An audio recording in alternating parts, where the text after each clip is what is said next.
to overseas border activities calls on border security that clearly defines the roles of every relevant agency at the border. There is need to create a consistent funding framework for border security. There is need for us to institute measures for critical training and capacity building for immigration officers. Comptroller General of Immigration, Kemi Nandap, highlighted the daunting task of securing more than 4,000 kilometers of borders dotted with illegal entry points. She called for advanced surveillance tools, drones, and stronger engagement with local border communities. Chief of Military Intelligence, Major General Aliyu Idris, also identified manpower shortages and inadequate equipment as major challenges, urging greater funding and the use of advanced surveillance systems. Recommend enhanced surveillance technology, focus on Sahel, and resource allocation. Adequate resources and personnel, that's increasing recruitment, must be allocated to critical border zones, particularly those affected by high levels of criminal and terrorist activities, to improve operational capacity and security presence. Speaking on behalf of the Speaker, Minority Whip Ali Issa said porous borders continue to fuel smuggling, irregular migration, and the movement of armed groups, undermining public confidence and national growth. The goal is to identify vulnerabilities, operational shortcomings, and even compromise border officials. You must review how monies allocated to relevant agencies to protect our borders are spent. Chairman of the Ad Hoc Committee, Muhammad Anka, pledged that the committee will craft strategies to enhance regional cooperation and improve coordination among security agencies. It is alarming, that despite significant government expenditure over the past years, we are yet to attain commensurable gains in our security landscape. As a committee, I believe, and if we can leverage the expertise that are gathered here, we pledge to come up with appropriate strategies. The call for an updated Immigration Act marks a renewed push to modernize Nigeria's border management and strengthen national security. I am Princess Ken Ochema, Signature TV News.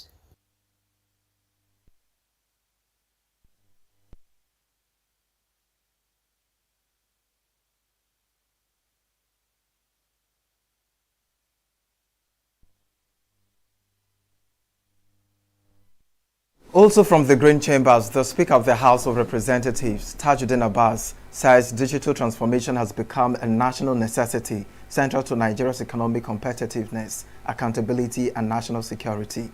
Speaking at a one-day public hearing on the National Digital Economy and E-Governance Bill, jointly organized by the Senate and House Committee on ICT and Cybersecurity, the Speaker, represented by Isiaq Akinlade, said the proposed legislation seeks to redefine how government operates and how citizens access services, fostering efficiency, transparency, and citizen-focused governance.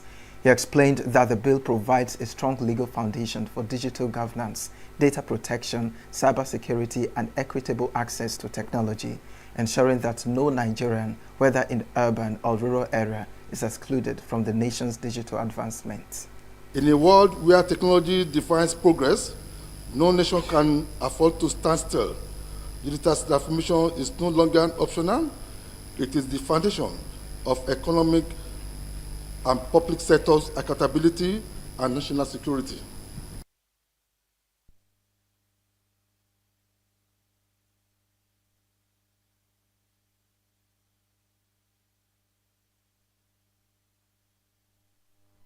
House Committee on Digital ICT and Cybersecurity, Stanley Olajide, said the hearing reaffirmed Nigeria's determination to build a digitally inclusive and transparent governance framework.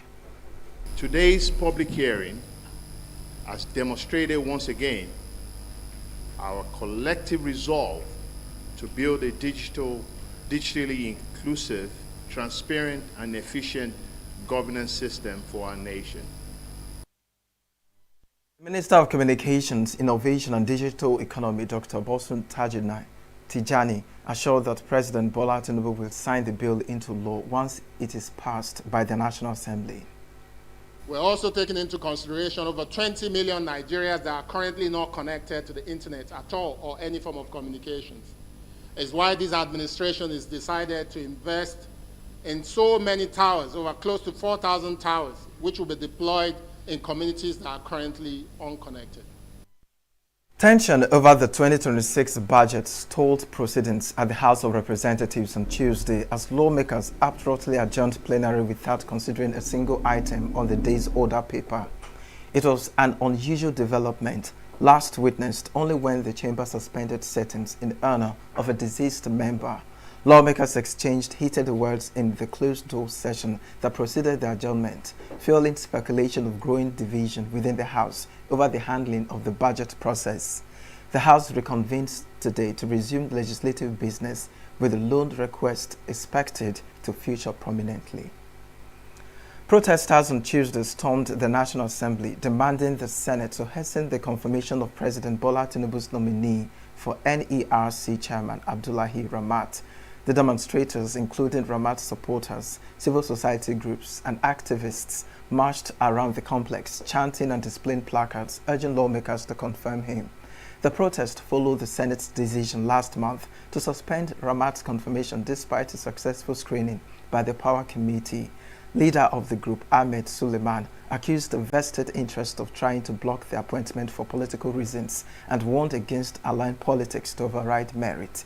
The protest came days after former presidential aide Alwan Hassan alleged that senators received $10 million to stall the nomination, a claim Senate spokesperson Yemi Adaramodu dismissed as baseless. Ramat's confirmation remains on hold as the Senate reviews complaints about his suitability amid ongoing public frustration over poor power supply and rising electricity tariffs. President Bola Tinubu has sent a high-level delegation to London to discuss how former Deputy Senate President Ike Ikoremadu, who is currently serving a prison sentence in the United Kingdom since March 2023, will be allowed to serve the remainder of his sentence in Nigeria.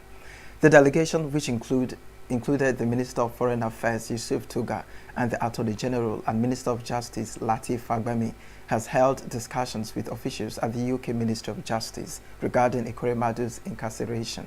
The team was received at the Nigerian High Commission in London by the Acting High Commissioner to the UK, Ambassador Mohammed Madugu.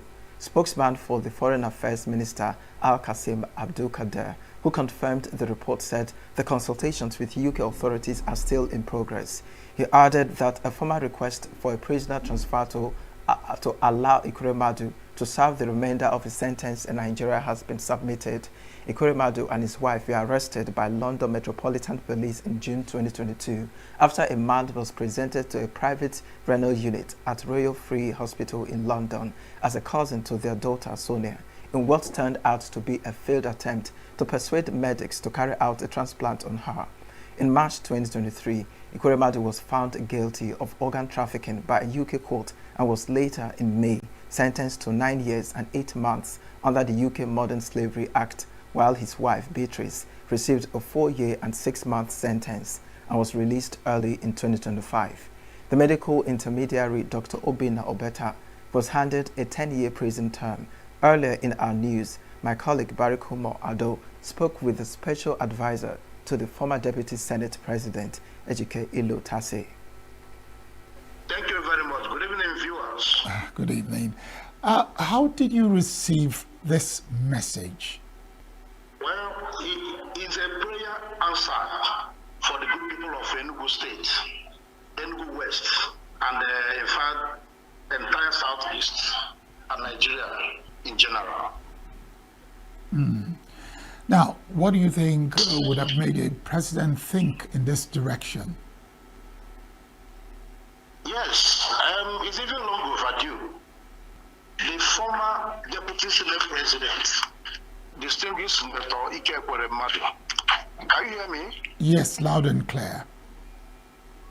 Yes, the former Deputy Senate President, Senator Ike, who was convicted by March 2023. In fact, it has been our prayer, the people of ENUGU West, ENUGU State, where he represents Senator.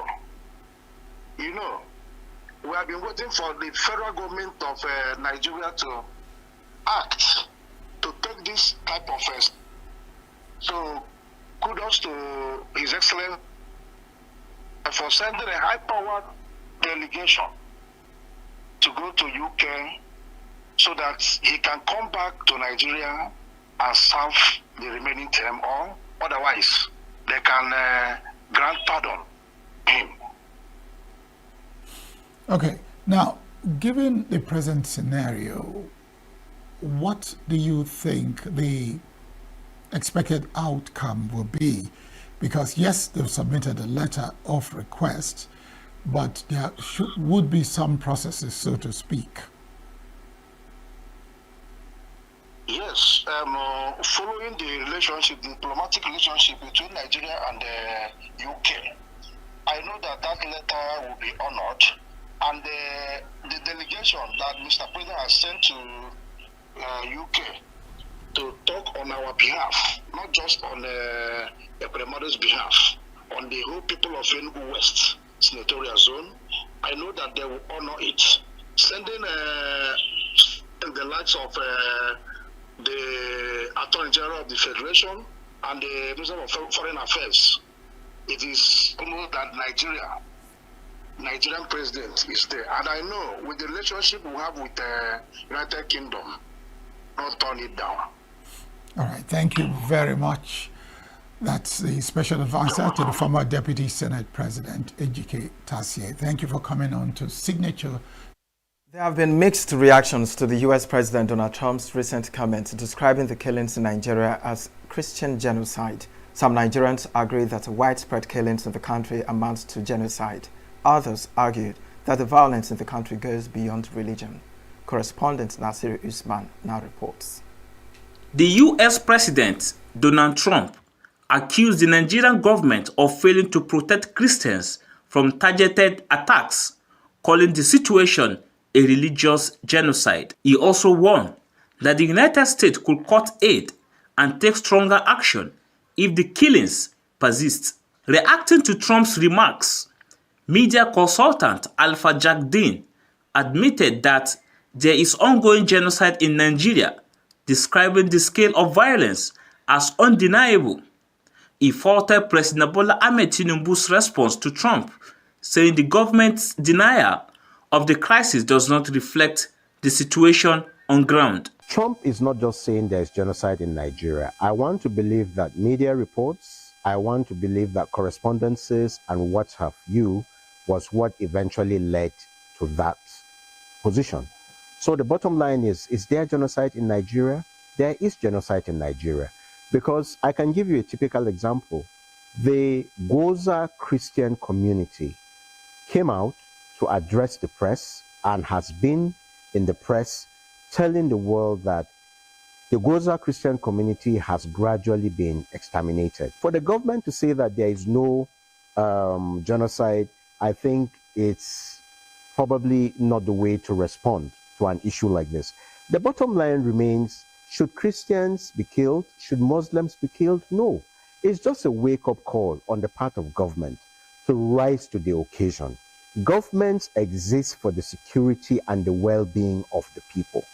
When you cannot travel, when you cannot sleep with two eyes closed at night, you tell me, can you say that all is well?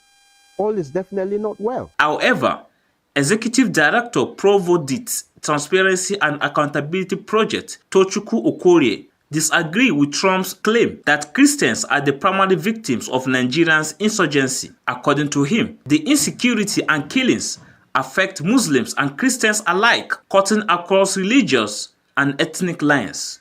If there is an attack focused on a particular community, it is not because that community is Christian. It is because a particular group of invaders are looking for something from that place and need to exterminate the entire population in that place to set up whatever they want to set up. So for me, it is not the correct narrative that Christians are being killed. It is not just Christians. In Zamfara, they are not Christians. In Katsina, they are not Christians. In Zaria and Kaduna, they are not Christians. These are some of the worst victims of insecurity in Nigeria. And they say that it will be so wrong to limit what is happening to Christian genocide. It has affected both the Christians and non-Christians alike. As global attention turns once again to Nigeria's human rights and security record, observers say both the US and the Nigerian government must work towards a lasting solution that can protect all citizens, regardless of faith or background. In Abuja, Nasiru Usman for Signature TV. President Bola Tinubu said his government is committed to improving the country's electricity supply in order to enhance livelihoods of Nigerians. Tinubu made the commitment during a meeting with a delegation from Cement Energy, led by its managing director of Middle East and Africa, Detma Sas.Fa, at the presidential villa in Abuja. Correspondent Precious Chiagoro has details on the engagement. The president noted that the power sector remains central to stimulating the economy, particularly in the industrial, educational and healthcare sectors. President Tinubu stated that the completion of the phased power project will give Nigeria a place of pride on the continent by harnessing the latent potential in human and material resources across various sectors. The president also directed the expansion of some major transformer substations from 2 to 3 phases to boost the country's power supply and assured the delegation that the government will continue to provide the needed resources for the power project. Yes, no industrial growth or economic development without power. At least I believe power is the most important discovery of humanity in the last 1,000 years. I appreciate the partnership on the PPI. The progress to date is notable and we can feel it, but not yet where we want it to be. We appreciate the support, the commitment of both the German company and the, your company. The investment that we are making and the commitment that you are making aligns with the future of this country. Our education, our healthcare, our transportation, all depend upon energy. The Minister of Power, Adebayo Adelabu, stated that the power sector had achieved many critical milestones, including the decentralization and liberalization of the sector. He noted that the President signed the Electricity Act 2023 and the National Integrated Electricity Policy was developed after 24 years, attracting more than $2.2 billion of fresh investments. The minister said that the policy had resulted in the activation of 15 state electricity markets. The Minister of Finance and Coordinating Minister of the Economy, Wale Edun, stated that the completion of the Presidential Power Initiative, PPI, will enhance Nigeria's ease of doing business, create more jobs for the youth, and reduce poverty. Energy is critical to industrialization, is critical to growth, creation of jobs, and reduction of poverty, which is the overall aim of your renewed hope agenda. So, just as has been reiterated, this is an important project that increases the capacity of the Nigerian grid to, in this case, 14,000 megawatts.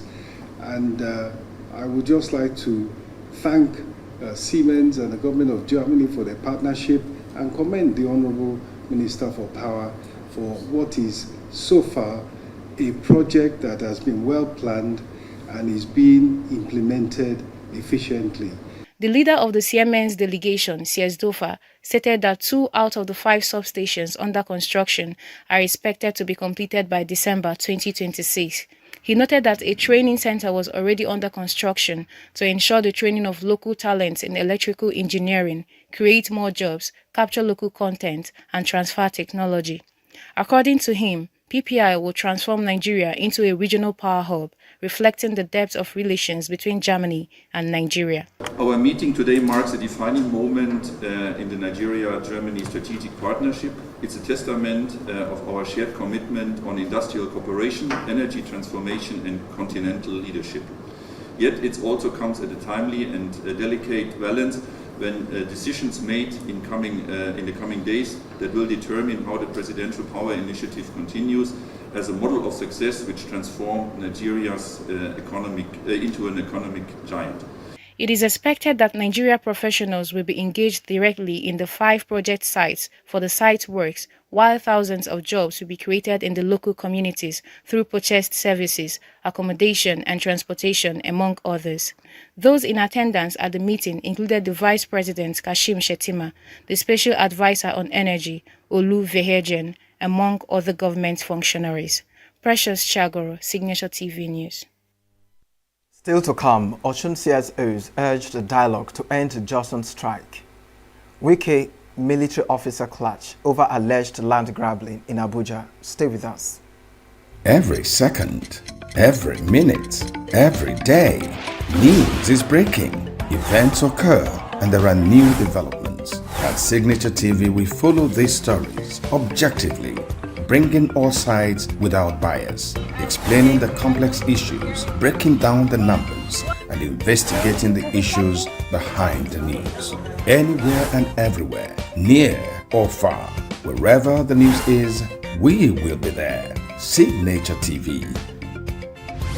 News in your pocket. The World Health Organization, WHO, the United Kingdom Foreign, Commonwealth and Development Office, FCDO, have donated vehicles, equipment, and various training items to the ENUGU State Colleges of Nursing at Park Lane, ENUGU, and Ogu.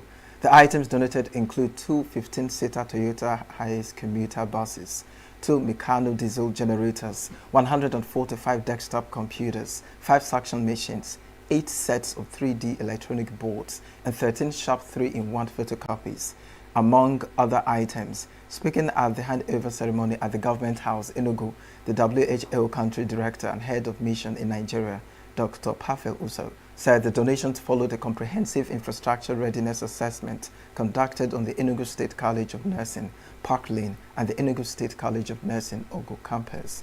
He said the state government had set a commendable example in health system investment, citing the digital transformation of health facilities, the digitalization of primary and secondary health facilities, and the equipping of over 360 health facilities with tablets, internet, and electronic health record. Nigeria's health advisor to the Foreign Commonwealth and Development Office, Dr. Ebere Anyachuku, praised the governor's efforts in transforming the state health system. Receiving the items, Governor Peter Mba thanked the donors for the gesture, saying the gesture would help in realizing the administration's vision to eradicate poverty and grow the state economy 7-fold. He added that the government was completing 2 new 6th-floor blocks at the ENUGU State University Teaching Hospital to provide world-class healthcare to the people of the state. The commandant of the Police Detectives College, ENUGU, Rosemary Collins, has described the setting up of the committee on the revamp of training institutions for security agencies across the country as a morale booster to men and women in uniform. Collins stated this during an on-the-spot assessment of the Nigerian Security and Civil Defense Corps NSCDC training facility at Achi Oji River local government area and the Nigerian Police Detectives College in ENUGU. She said that the establishment of the Pete and Bar-led committee is a demonstration of President Tinubu's genuine concern for the welfare of security personnel, which has rekindled their hope and resolve to serve the nation with renewed passion and dedication. Governor Bar explained that President Tinubu's decision to revamp and modernize the security training facilities was born out of his desire to strengthen Nigeria's security architecture and give officers better training and conditions of service. Governor Bar decried the deplorable condition of some of the facilities, describing them as unfit for training men and women who are charged with the task of protecting lives and property. So we have gone to a number of training institutions. Today we are the Nigerian Civil Defense Corps, Nigerian Security and Civil Defense Corps Training Center at this is Oji River in Enugu State. What we have seen here is disturbing, and this is essentially what the president also saw and felt that this is not acceptable. We cannot have men and women who are meant to protect our communities train in this sort of environment. So we need to ensure that the entire training institutions in the country, it's renovated, refurbished, reconstructed, re-equipped to ensure that it also meets the trainings that our Civil Defense Corps require for the 21st century policing. Okay, sir, how soon are we? The People's Democratic Party, Anambra State Chapter, suspended its candidate in the just concluded governorship election, Jude Ezewanfor. Ezewanfor was at the Lighthouse, Oka, the seat of government of the state, congratulating the governor of the state, Professor Chukwu Masoludo, over his victory in the election, while the State Executive Committee of the party was meeting at the party secretariat to ratify his suspension. The chairman of the party in the state, Chidi Chidebe, who emerged from the meeting to brief journalists, said their candidate Ezewanfor, immediately after picking the party's ticket, quickly went incommunicado, refusing to hold meetings or rallies, but later announced that he had been attacked and shot in Abuja. Chidebe, who read out a communique of the State Executive Committee on the outcome of the election, lamented that Ezewanfor sold out, refusing to campaign or called for help for the party. After reviewing the activities of the candidate, the committee suspended him for 1 month and recommended him for further disciplinary actions to the State Disciplinary Committee. The party called on the FCT Police Command to investigate claims by the candidate that he was shot, saying that all along he never stayed in the hospital, just as there was no proof from any security report or hospital report that he was attacked. The party lamented that the candidate could only score just 1 vote in the election in his ward, while every other vote from the party was rallied by members. They described the election as the worst in the party's history. A federal high court in Abuja has again halted the People's Democratic Party, PDP, from holding its planned national convention slated for November 15 and 16 in Ibadan, Oyo State. The court also restrained the Independent National Electoral Commission, INEC, from supervising or recognizing any outcome from the proposed convention where new national officers were to be elected. Justice Peter Lefu issued the order on Tuesday while ruling on a suit filed by the former Jigawa State Governor Sule Lamido, who alleged he was unfairly denied the chance to obtain the nomination form for the party's national chairmanship. The judge held that the PDP failed to meet legal requirements for conducting the convention, including the publication of its timetable, and ruled that Lamido would suffer greater harm if excluded from the process. The Osun Civil Society's Coalition has called for urgent dialogue to end the ongoing strike by the Judiciary Staff Union of Nigeria, JUSUN, in Osun State, which has crippled court operations since September 19, 2025. In a statement signed by its chairman, Wahid Lawal, the coalition appealed to the Chief Judge, the Judicial Service Commission, and JUSUN leaders to resume negotiations on the collective interest of justice and the public. Lawal acknowledged the workers' grievances, including poor welfare, delayed promotions, and lack of training, but urged all parties to pursue peaceful and lawful dialogue to resolve the crisis. He identified weak communication between JUSUN and judicial authorities as a key factor in the standoff and cited constitutional provisions for mediation and conciliation. The coalition also urged the Osun State government and the Nigerian Bar Association to step in and support efforts to restore normal court activities. Lawal emphasized that a speedy resolution is crucial to protect access to justice and sustain public confidence in the judiciary. There was a heated exchange on Tuesday between the Minister of the Federal Capital Territory, Nyesom Wike, and a military officer over an alleged case of land grabbing in the Gadowa district of Abuja. A video of the incident obtained by newsmen showed Wike accusing the officer of illegally taking over a parcel of land linked to a former chief of naval staff. The visibly angry minister questioned the military's claim to the property, while the officer, dressed in camouflage, defended his actions as lawful. When the officer interrupted, Wike sternly ordered him to remain silent. Officer, nobody does that. We did not carry anybody. The man took this land. We will not allow because he was chief of naval staff, and then for you to carry land. Sir, everything was acquired legally. Will you stop sir, that? You get Will you stop that? Sir, I'm an officer, I have integrity. Shut up, your man, good officer. I will not shut up. Will you get out? Sir, I won't shut up. Sir, I was in school, you're not in school. Sir, you can't shut Will me you keep quiet? You Get me a big fool.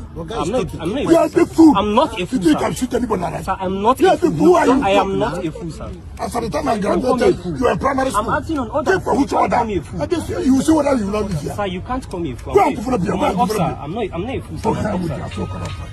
You will have killed everybody here. No, we won't kill anybody. We won't kill anybody. We are acting. After an intense session with the military officers, the FCT minister accused the officers of acting with impunity, while Wike argued that there was no legal document in the FCT's record allocating such land to them. He vowed not to allow such action to stand as far as his administration was concerned. Despite the minister's threat, the military officers maintained that they would not vacate the land as they were working based on directives given to them by a former Chief of Naval Staff, Vice Admiral Zabiru Gambo. Since assuming office in August 2023, Wike has intensified efforts to curb unauthorized land acquisition and illegal developments, vowing to restore the Abuja Master Plan. Justice Emeka Wete of the Federal High Court Abuja on Tuesday adjourned the money laundering trial of former Kogi State Governor Yahaya Bello to January 29, 30 and February 4 and 5 for continuation. The adjournment came as the prosecution, led by Kemi Pinheiro, sought time to conclude the examination of each seventh witness, Olomotame Igoro, a compliance officer with Access Bank. During the session, Defense Counsel Abdullahi Yahaya objected to certain documents presented by the prosecution, claiming they were not part of the material served on the defendant. The court briefly stood down proceedings for both sides to reconcile the discrepancies.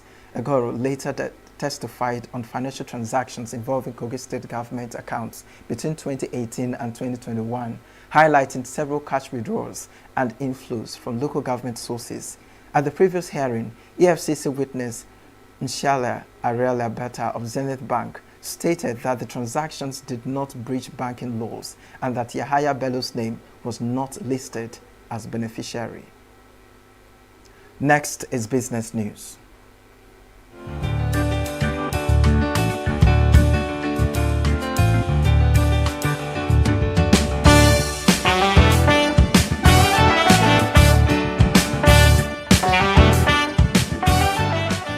Former Icon Ikeja chairman Joshua Oderinde has urged accountants to embrace digital skills and ethical innovation to stay relevant. Speaking at the 2025 International Accounting Day in Lagos on Monday, he highlighted the evolving role of accountants amid technological and regulatory changes. Oderinde stressed the need for lifelong learning and mastery of emerging tools like AI, data analytics, and blockchain to enhance auditing and uphold financial integrity. The Nigerian Electricity Regulatory Commission (NERC) reports that Nigeria's metering rate rose slightly to 55.01% in August 2025 from 54.71% in July. The number of metered customers increased to 6.58 million out of 11.96 million active users, reflecting modest progress in billing coverage.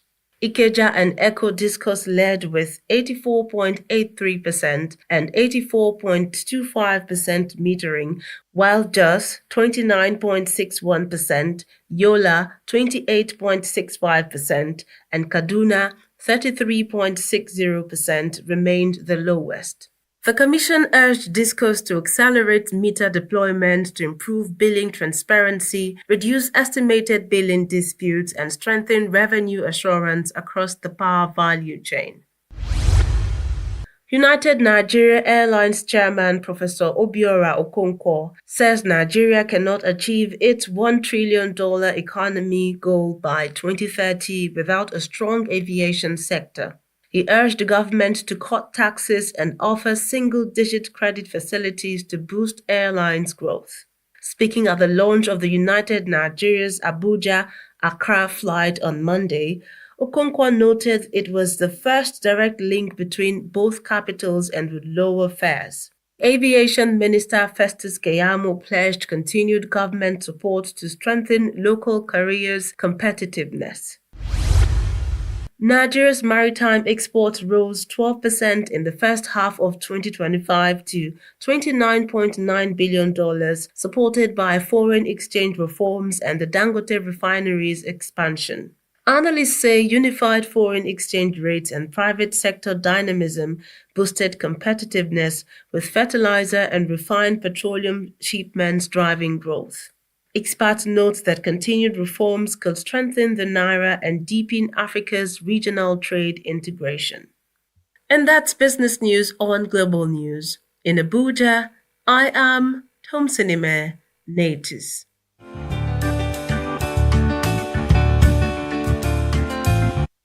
Up ahead, Mali Prime Minister accuses France and Algeria of backing terrorists. Venezuela carries out new military exercises amid tensions with the U.S. Stay with us.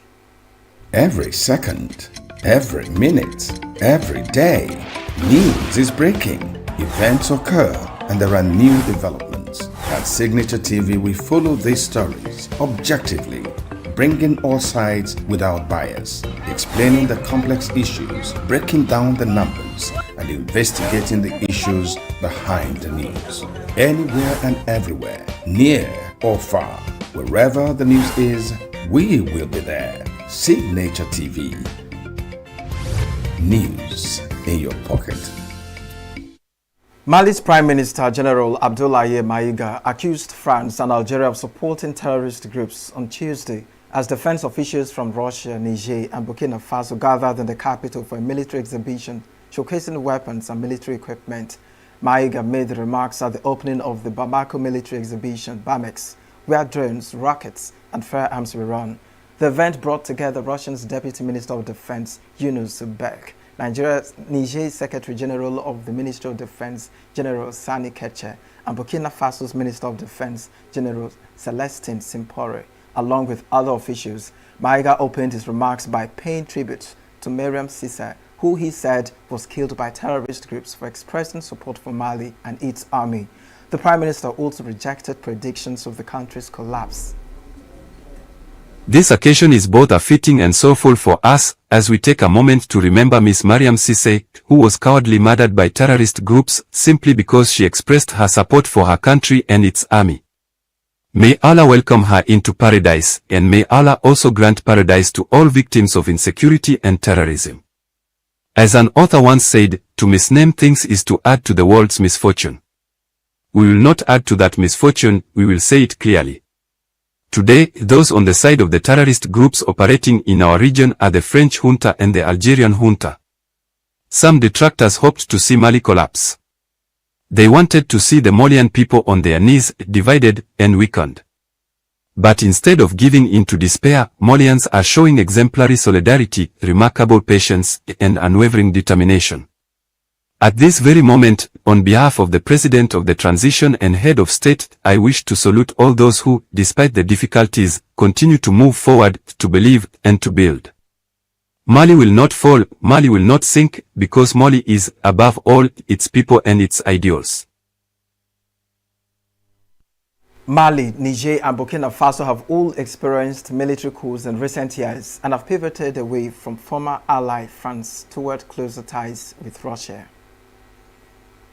Sudden loss of altitude as a result of a powerful downdraft amid severe weather caused the August 6th Ghana Air Force helicopter crash that killed 2 ministers and 6 others, investigators said in a report released on Tuesday. Paul Fujo, an aviation expert and member of the investigative committee, said the helicopter had ascended steeply to stay above clouds in a difficult terrain when the downdraft occurred. The investigation determined that the accident was caused by the sudden loss of altitude and lift due to downdraft.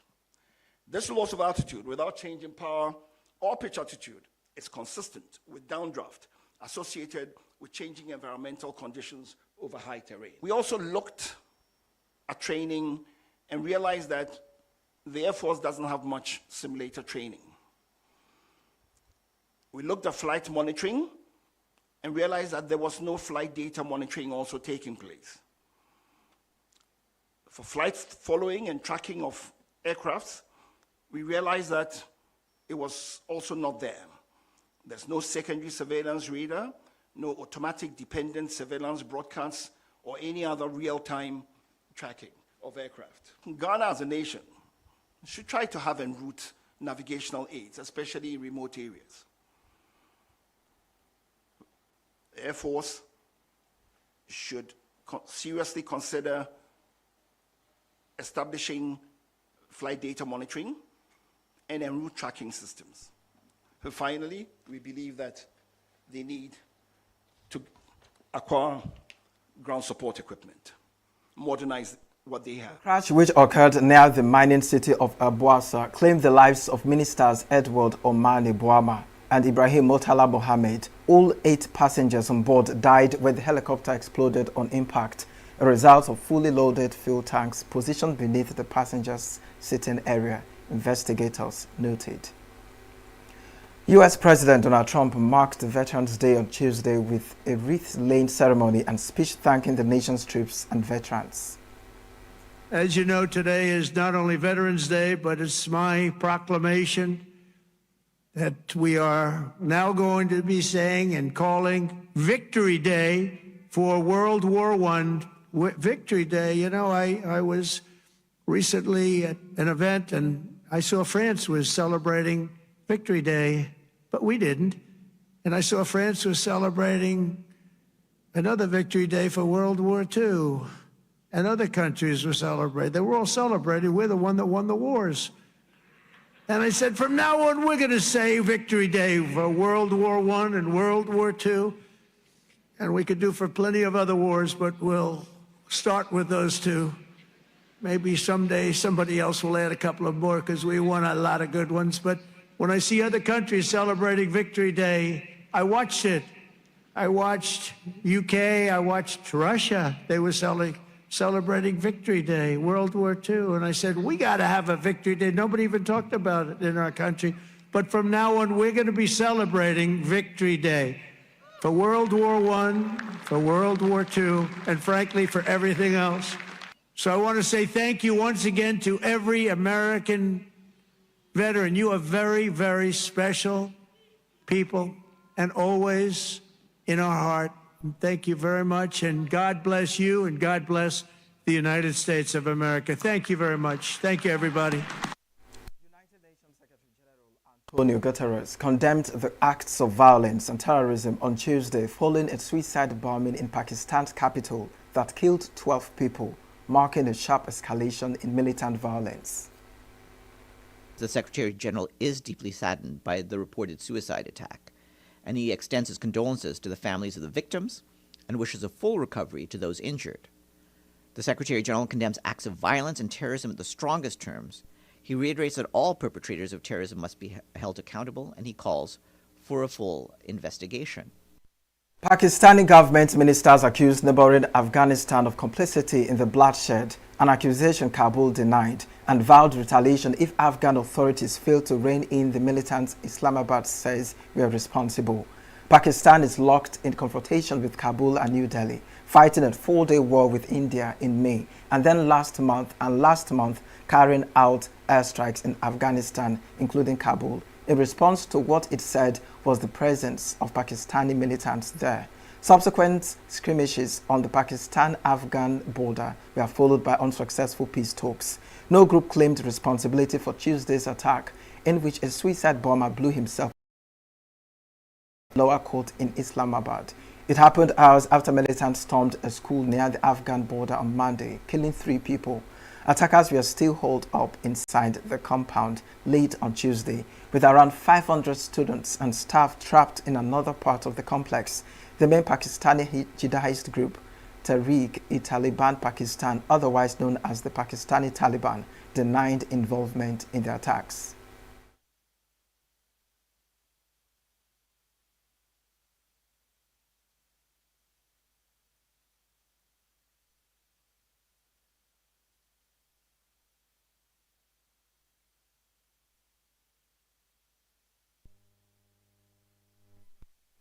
Nigerian Super Eagles and their technical staff boycotted training in Rabat on Tuesday over unresolved bonus payments, raising concerns ahead of their 2026 FIFA World Cup Africa Playoff semi-final against Gabon.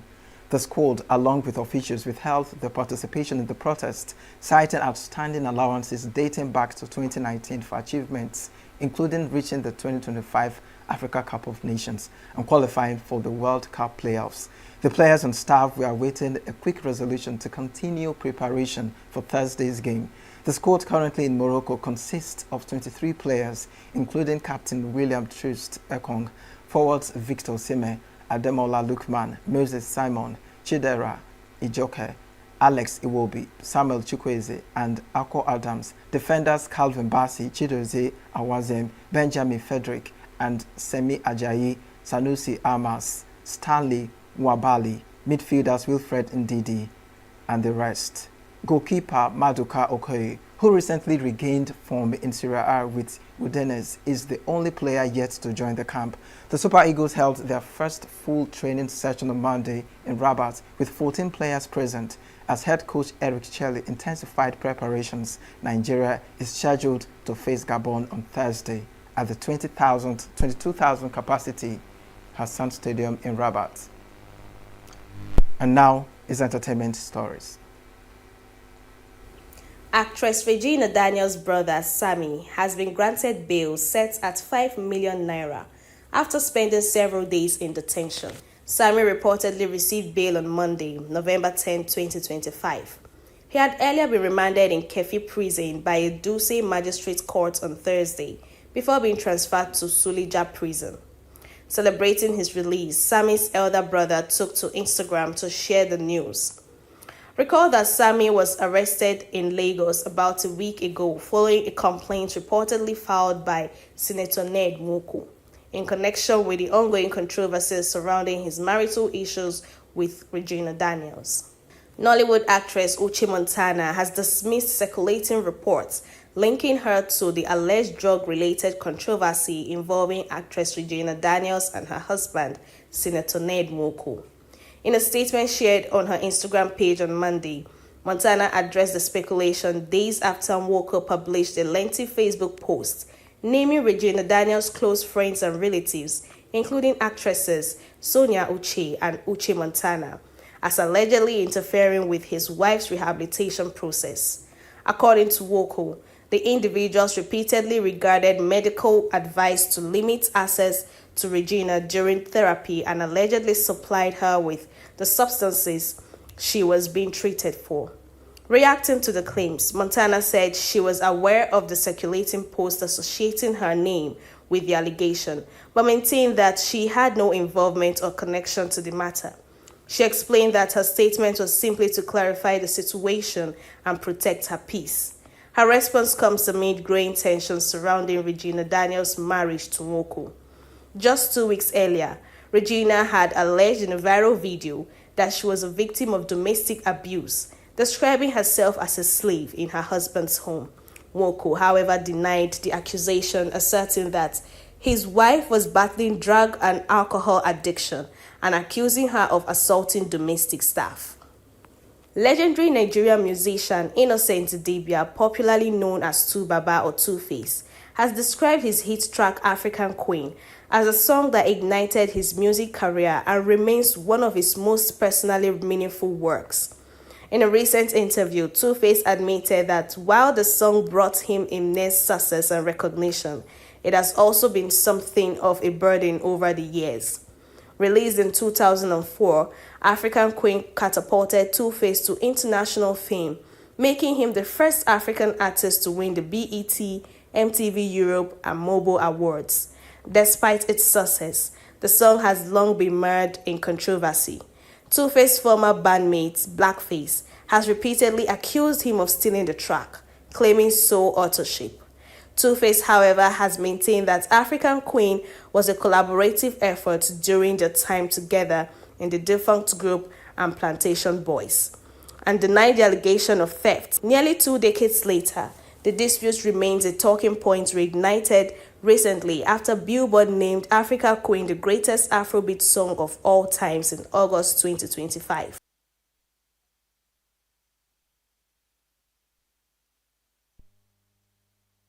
Hollywood. And that's the news this hour. I am Christopher Lele. Thank you for watching.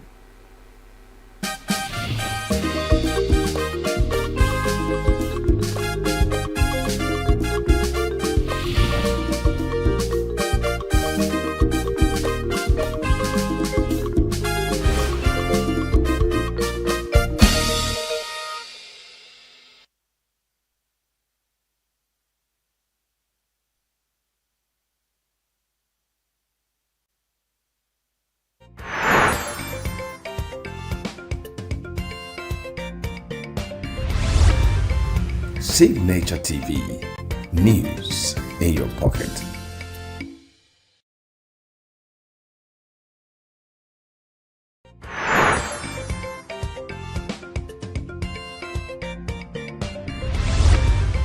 Signature TV, news in your pocket.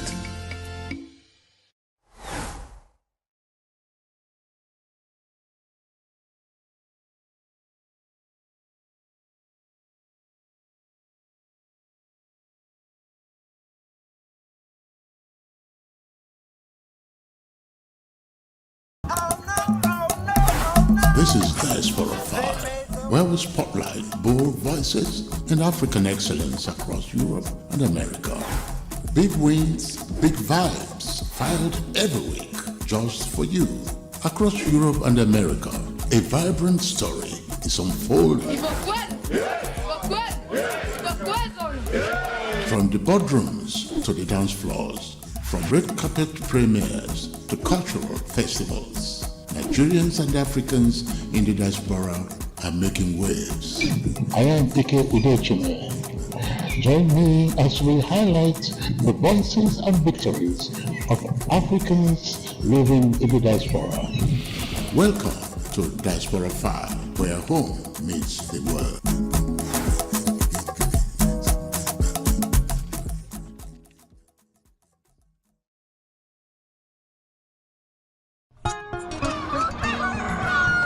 New every morning on Signature TV, we open the day for you with needed energy, information, and required vibes to shape your day. From sizzling snippets of stories in various areas of life to intriguing conversations with net worth guests. When you have people who have no track record becoming your leaders, you have a problem.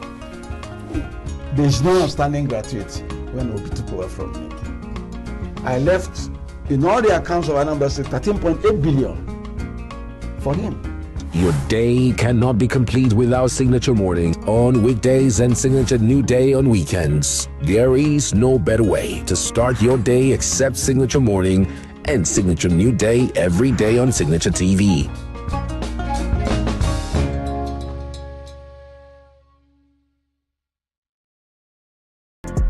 Get plugged into the heartbeat of entertainment on The Hub, your ultimate show on e-vibes.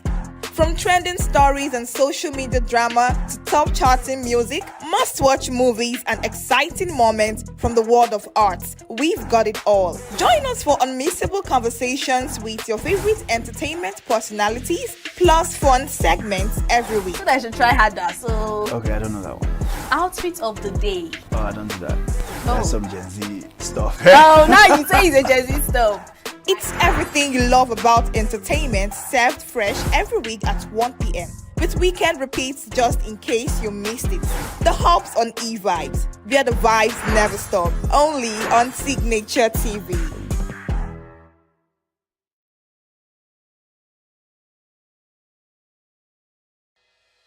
Health is more than a diagnosis. It's your lifestyle, your choices, and your future.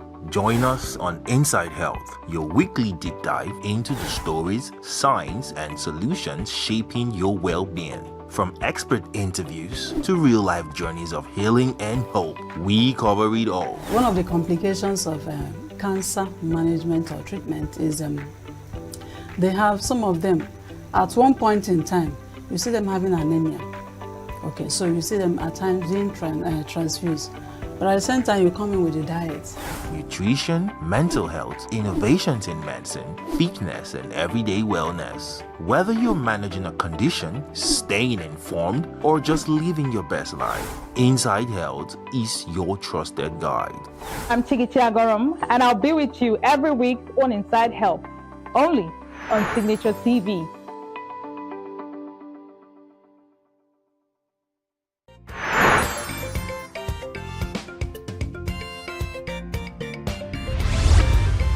Signature TV, news in your pocket.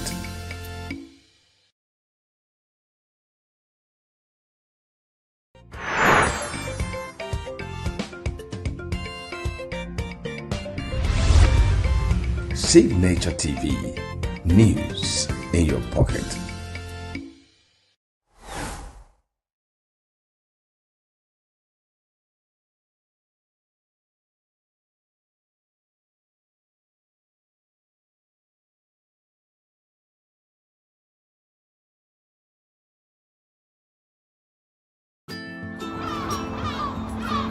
Bright and early as the day breaks, as the newspaper headlines trail the stories that shape the day, we at Signature TV trail the headlines that trail the day. We interrogate the headlines. We analyze the stories that make the headlines. Why is overrated, and they even overrated themselves, and when you go see it, they are insensitive of some Nigerian children who have never had what they call CBT. With passion and emotion, we drive the conversation to change the narrative. Let nobody be deceived by Nigerian high level of performing in agriculture export. We are still where we are. Newspaper review on Signature TV every morning on Signature Morning, weekdays, and Signature New Day, weekends. Newspaper review on Signature TV. We do not just review the headlines, we make the headlines relevant to our daily lives.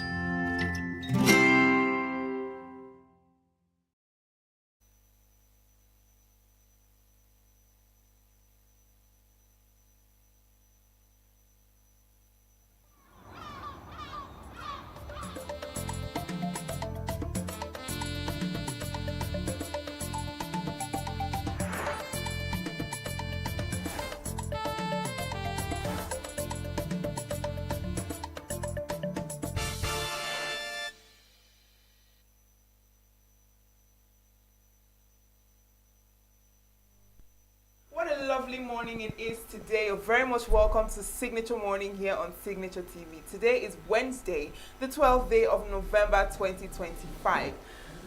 How are you? I think it's more of what a wonderful morning to be alive. Yes, what a wonderful day to be alive. What a wonderful morning to be alive. Okay, good morning, Uche. Good morning, our viewers. Thank you so much for joining us. It's always a date from 8 a.m. to join us on the breakfast show on Signature TV. And of course, we have a whole lot lined up to talk about today. And we hope we do justice to all of it in just a little amount of time. And, you know, without further ado, we know so many things have been happening in the political landscape. I'm talking about PDP now. It seems that when I was younger, if you asked me to mention political parties, I could say Was number one. PDP, because PDP, I knew no other. always. So it's really funny that at this point, the giants in the political space is crumbling. It's crumbling massively. I mean, from the beginning, there's been a lot of internal divisions among the party members, and then the defection started happening. Almost everybody moving from PDP to APC, and even to ADC, the coalition party. And the most current one now is this issue of their convention that is supposed to hold, but, you know, scheduled for November 15th and 16th. But there seems to be a lot of back and forth, court orders here and there as to if, I mean, it's so sad to see such a powerful party having all And these it brings me to this question of, will APC be like this in the future? Thank you. You know, I was thinking of that this morning. I was like, if a party like this could come down to this level, what about the other parties? I mean, anything could happen at any time. I mean, looking at Nigeria, known as the giant of Africa, are we still the giant of Africa? I think that's a question for another day. But it's a pleasure to have you join us. I am Uchenna Chimdi Oluoha. And I am Quinsley Roland. Up next is newspaper headlines and review.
Well, let's take a look at what's trending on the newspaper headlines this morning, starting with the Punch newspaper.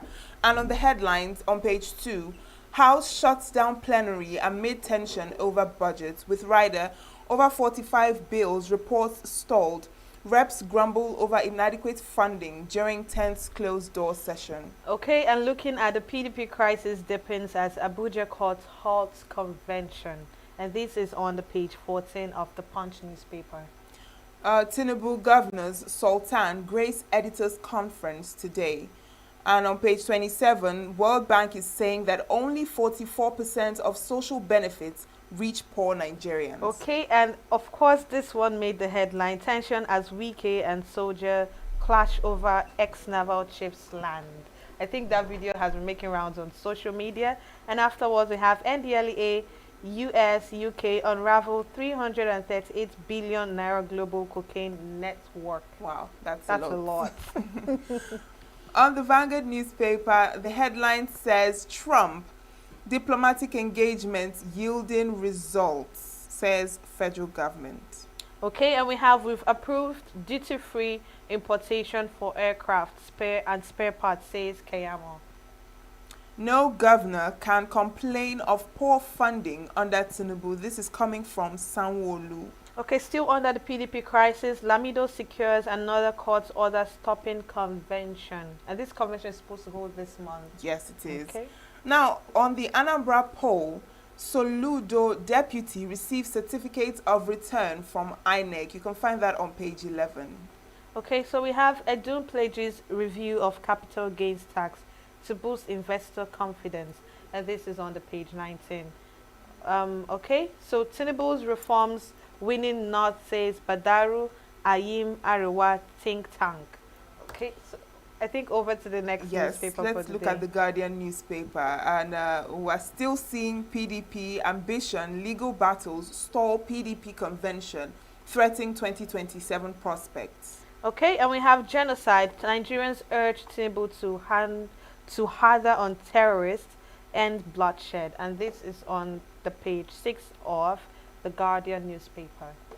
NAFDAC outlaws production, sale of sachet alcoholic beverages, and FG moves to ban single-use plastics.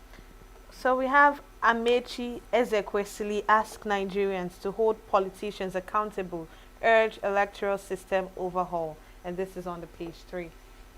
Senate rebukes NMPC, rejects explanation on unaccounted 210 trillion naira. And also we have federal government may suspend planned CGT over market concerns. And as well as WK military officers field over disputed FCT property. Finally, on the Guardian newspaper, anxiety as investors lose 4.6 trillion naira in equity single, largest post-COVID daily loss. And over to the next newspaper, Daily Trust, the last but not the least. Boldly written is no going back on convention from the PDP. And afterwards, we have 48 hours to World Cup playoff, and this is from the Sport Super Eagles boycott training. Travelers spend hours on Lagos-Ibadan Expressway. 2 killed as Katsina communities protest over bandits attacks. Okay, and we have from the stock markets loses 4.6 trillion naira, highest in decade. And why senators wanted to impeach Akpabio. Okay, so that's the most we can take from our newspapers, from our dailies today. And over to our newspaper review, we have Chris Maduka, the Oracle. He's here in the studio with us to dissect these things that we have read so far and also know what he thinks about it. Good evening, Chris. Good morning, Chris. It seems your time. You're still operating in. Good morning. Good morning, Chris. Good morning, Uche.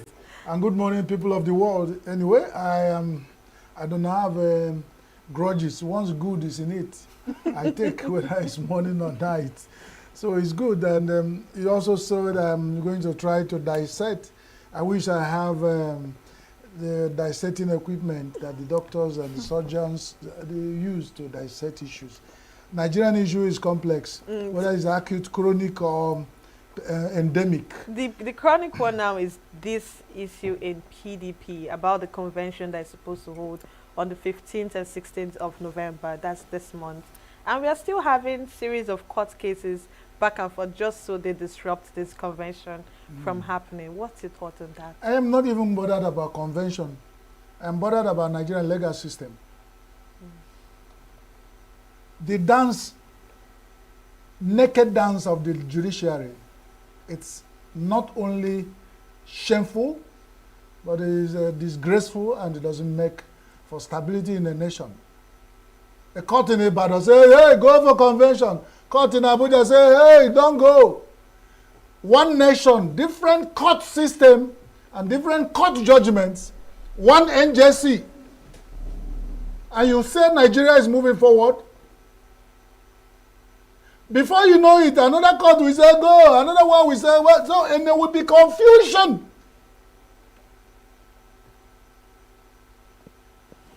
PDP is the bad cook that cooked that soup that made the lizard to lose all his teeth. PDP telofe ngweleji alachakweze.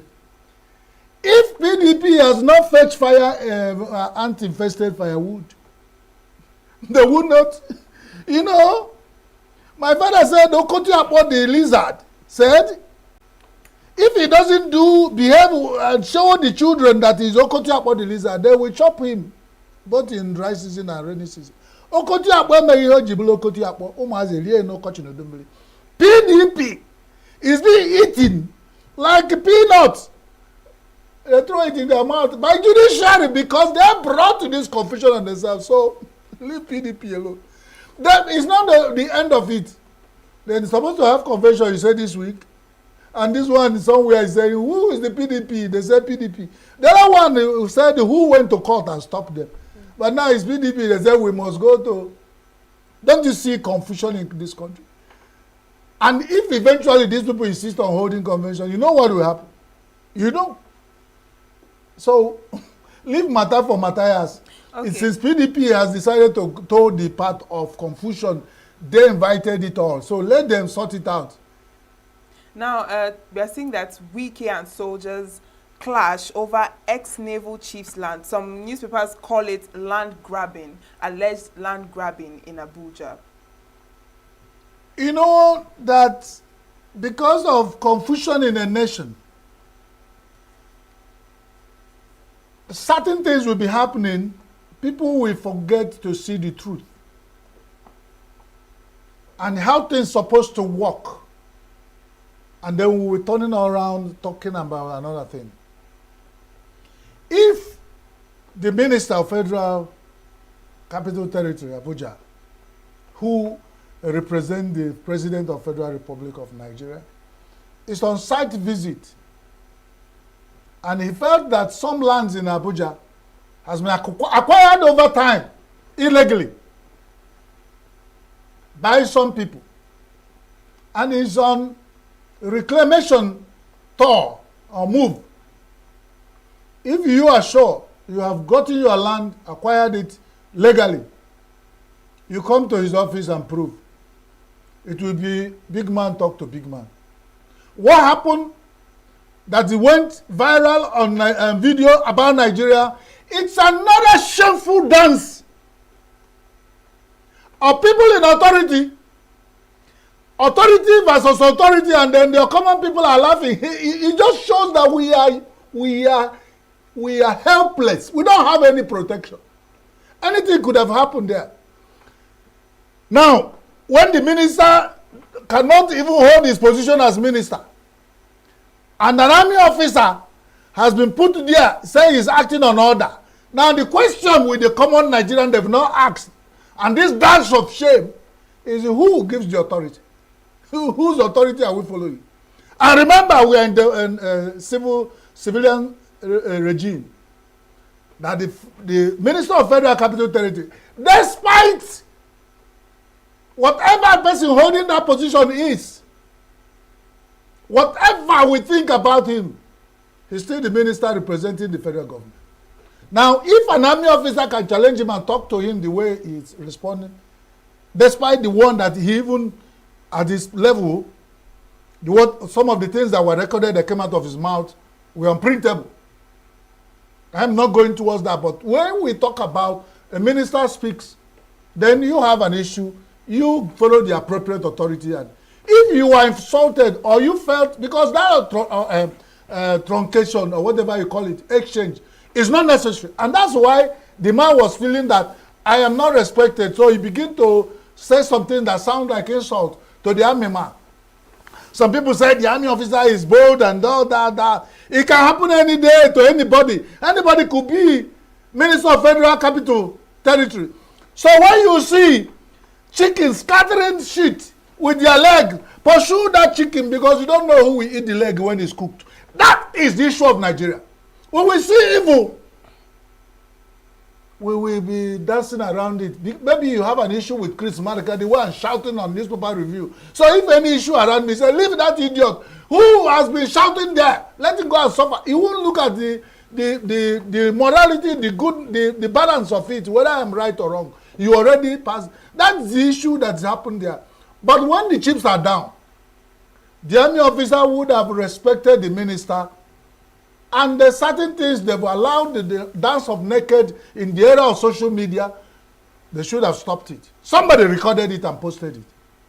Chris, would you say the only reason why this officer was so bold was because he was in his uniform? If he was a mere civilian, would he have taken a different turn? Whether you are in uniform or not, some people gave the uniform to wear. An authority in Nigeria made you to wear the uniform. The same authority can say remove the uniform. So the same person doesn't need to wear authority. The person's going there, wears a uniform of minister of Federal Capital Territory, and he controls the Abuja territory. Whether you have a barrack, the barrack in Abuja is under his territory. So if he's the Minister of Federal Capital Territory and you have barracks, and you are an officer, you're coming from a barrack to come, there should be a way to balance of where what power starts, where it ends. It's an error What it means tomorrow, if he had been the president of the Federal Republic, and the young man will say, I am acting authority, who gives the authority? Where did the authority come from, and where does it get to? And who tells, even the man who gave you authority was given authority by somebody. So if we do not know the hierarchy of how authorities come, then we'll give useless power to some unscrupulous and disrespectful officers. They will use it as I'm given authority. So even if they say, if you pass, I shoot you, I was given authority. But when you see certain authority, you bow. So if, assuming that land is illegally acquired, and you carry an army officer put there, the federal ministry, I'm saying, assuming, even if it's rightly owned, the fact he was there that the man came here and said, oh, there's nothing they will do, nobody will carry land there for head.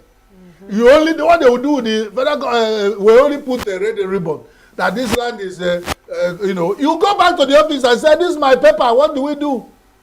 Then they will sort it out. That dance of shame is another move to show Nigeria there's no law. Once you have grabbed the power enough to harass the next man, you'll be doing like this. But that shows Nigeria is not at home. How many times have I said, Uche will be with me? Nigeria, is making viral video. People are saying, hey, this officer is wicked, he's talking. We are just missing one by one and we are laughing. That is building on very fragile foundation for our future. Children will watch it and see an army officer. The wrong thing is once you're an army officer, you can harass anybody. And that is the wrong precedent to set. Okay, so as on the Vanguard paper, we have Trump, the diplomatic engagement yielding results, and this is said by the federal government. When you look around, I said it yesterday, when you look around, I wish Trump had declared Nigeria a country of concern last 9 years. Probably the kind of people, the number of Nigerians we've lost, probably been cut by half. What we tell those people, their souls are still crying. Probably it's the peak. I keep saying, I am very spiritual in certain issues. Is the soul of innocent Nigerians has cried so much to God that he has to raise Trump. I didn't see any of the international community leaders who are, they hooked their conduit pipe and sucking Nigeria dry, even when we are dying, has not made any statement. Whether they said they call it genocide or killings, no international community has spoken on their behalf. They didn't even say whether you are killing pagans. They are Nigerians. They said, stop! And we went and be talking trash, and we're not ashamed. Somebody spoke in the federal government since the Trump statement, federal government has given insecurity in Nigeria a lot of attention, and we have seen some results. But even with the attention, we are still seeing communities still being ravaged so by what would you notice? Bandits. If what would have happened if this has not happened? Is it not every day? You have sat here almost in the last 2 years reading out numbers. But even with this, since this Trump thing, those numbers didn't they reduce? We are not saying that certain problem will be eliminated over time. It's not a magic thing. It's not like that. We still have people who are merchants of debt.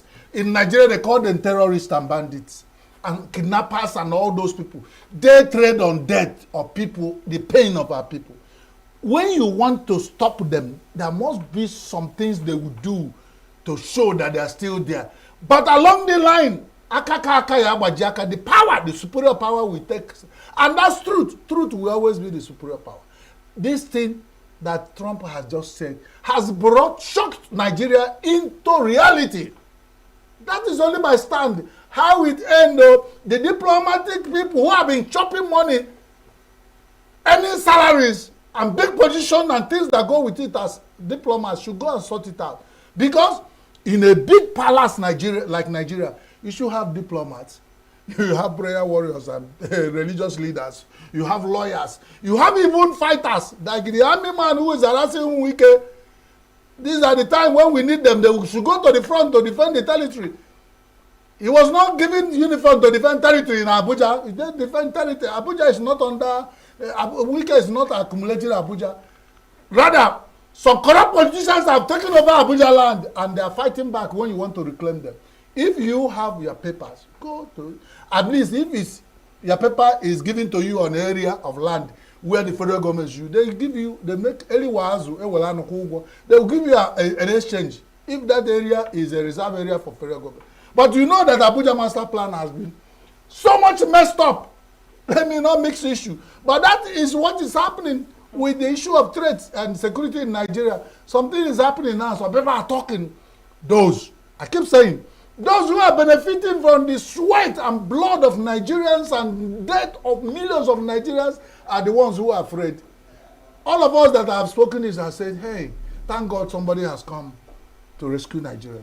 Now, the Punch newspaper was saying that the House shuts down plenary amid tension over budget. They're saying over 45 bills have been stalled. Reps are grumbling over inadequate funding during their closed-door meeting. This is the first time we are seeing it. They're getting a lot of a salary. So if they don't have enough to operate, they should be spending their salary until they refund them. I keep saying, I've not had, and I've been shouting it, I wanted them to challenge it. Let the National Assembly tell us how much they're earning. If they're earning up to 29 million naira a month, they shouldn't be bothered about other little things they give them to operate in NAS. Now another angle of it is, if the National Assembly have stored 45 bills since we sent them there, 45 bills have been stored because they don't have enough money to operate. You ask me, how much you need to operate and push one bill to pass one bill? That means sitting around there saying I, and anytime they say I, money pass, that's the operation. Because I know they need money to operate. But for 45 bills to have been stored because of budgetary operational expenses, even National Assembly, that will tell you the rich also cry. That will tell you what then? Where is the hope? Because them that are there, we are jealous. Everybody will, you know, what will happen in Nigeria now is that most of the people who go to church to pray, you now will be praying that they say, Pastor, pray that when my son grow up or my child grow up, you'll be a senator or a federal house of rep in Nigeria. These are prayer points to some people. And they are now turning back and saying, they don't even have money to operate. Very soon they will say that they don't supply the newspaper, they don't give them sitting allowance, all this. And they are the people who are supposed to lead by example and said, we are going through these pains. If we are asking the ASU to sacrifice, asking the resident doctors to sacrifice, asking the teachers, asking what are the National Assembly members sacrificing that they cannot push 45 bills with all their, or what it seems as their high level of remuneration they get from just going to sit in one place for a few hours every day and some days in a week. They are bold to tell us this. Nigeria is not at home. If we are going to be talking about the finance aspect, Nigeria's debts may hit 193 trillion naira with the new loans. Let's keep in mind that the president had applied earlier for another loan, and this is actually rolling us into higher debt. What do you have to say about it? That is, once you hear about debt, consider it that it has been borrowed. When you hear that federal government mauls the idea, you don't think, consider that the money has been borrowed. So when they talk about it, I'm just telling you as a Nigerian who has grown up here, this figure you are seeing has already been registered by NBS as our, because the money will be borrowed. There is nothing Nigerians will tell them.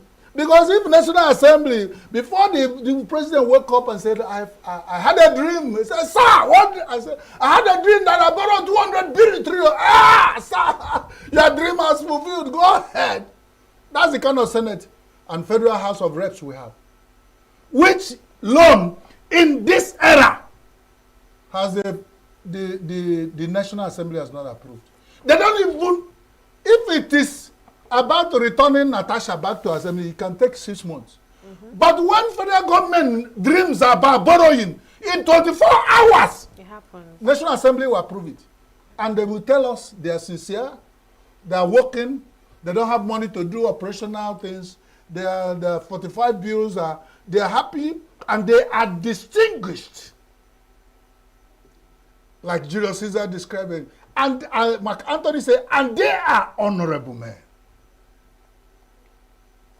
God has so much to judge, including the distinguished, the honorable, the ordinary. God will judge everybody according to their works. This is our country. Whatever we do, we remember that any goat who is lying on the ground is lying on his skin. He cannot borrow another person's skin to lie on. Let's go ahead and see whether we can touch one more thing before we go. Let's touch this one. NDLEA, US, UK unravel 338 billion naira global cocaine network. That is a lot of, you know. Why are they bringing NDLEA into it? If they say UK and all it unraveled and told NDLEA. But when you say, they didn't even say federal government of Nigeria, NDLEA has taken that credit. And they use another country. You see how we think. This is going to be international. Because in a digital age, this newspaper, you can click on it even in the Mars, in other planets and read it. So when it is a collaboration to stop illegal drug deals, it is NDLEA, then UK and US. Don't you see something wrong? The balance deals. It did not give the federal government credit, NDLEA. And I'm sure it's those countries that they mention here would have linked up this massive. Let me not go into it because it's a complex thing. Why it's complex is that drug deal are not for poor people like us. The people who do drug deal are the same elite that have held Nigeria captive in corruption and greed. And they are, you know, I watched Tony Montana in his Scarface film when he wanted to leave working as a bartender to go and do cocaine business. They said, why are you going to this? He said, don't worry, I'm going to look after my investment. He was a bartender and he was doing drug deal. When the thing matured into, he left, he drew the towel, resigned abruptly, and then we're going to the drug deal in Nigeria is handled by the people up, because it's involved massive connection, massive logistics, massive money involvement, massive knowledge of things to do. They that are NDLEA know. But I'm saying in such a report, you should have read Nigeria, US, and UK unveil instead of NDLEA is a tiny agency in Nigeria. Whatever they are doing, federal government should be seen. It was like the issue of when they were talking about Nigerian jollof and Ghana jollof. Which one is? People are, you have bold Nigerians who look Nigeria in the face to say that Ghanaian jollof is sweeter. We can't be a judge. We've not had Ghanaian. No, what I'm saying is that in every case, I keep saying, let two dogs be fighting, mine and my neighbors. When they fight, let my dog bite the other one, I will pay. In every situation, that patriotism, in little things you don't see Nigerians have gone really wacko. We don't have that patriotism in us. All right, Chris, our time is up. Yes, our time for today, not only for today, is up. And God bless you for having tolerated all these passionate and energetic talk these few minutes. God bless my little angels and grown-up angels. Yeah, God bless you that at home and the Signature TV viewers all over the world, wherever you have joined us, we keep asking you, follow us. We are going somewhere. Join us both online and direct to home on channel 265 SLTV. When you like it, subscribe, share, and then... Thank you so much, Chris. Thank you so much for joining. God bless you too. We'll go on a short break, and when we return, we'll have our first conversation for this morning. Stay with us.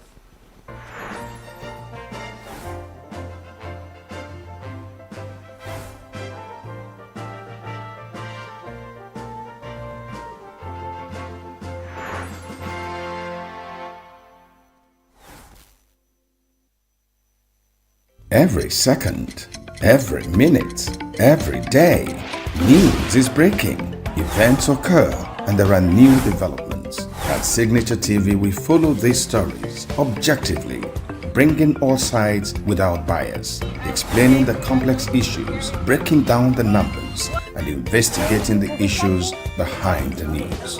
Anywhere and everywhere, near or far, wherever the news is, we will be there. Signature TV. News in your pocket.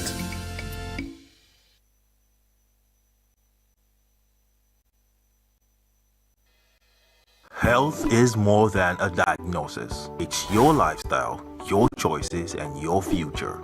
Join us on Inside Health, your weekly deep dive into the stories, science, and solutions shaping your well-being. From expert interviews to real-life journeys of healing and hope, we cover it all. One of the complications of cancer management or treatment is they have some of them at one point in time. You see them having anemia.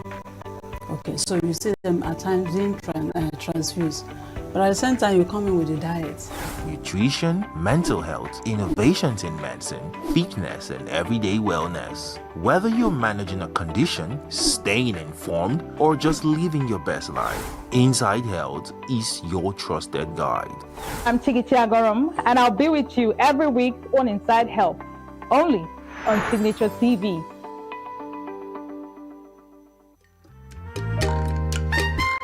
The way we see the world shapes the way we change it. Gender isn't just a checkbox, it's a lens, one that helps us understand the world more deeply and act more fairly. Gender Perspectives, a program for those ready to see more, do more, and be more. Designed to challenge assumptions, ignite conversations, and build inclusive solutions across every sector of society. We are not, fighting the men. We are not saying we are equal in terms of rights. We're only asking they should recognize our existence. Join us on Gender Perspectives, showing every Saturday by 4 p.m. Repeat every Wednesdays by 5 p.m. and Thursdays by 3 p.m. Change begins with perspective. Let's widen yours.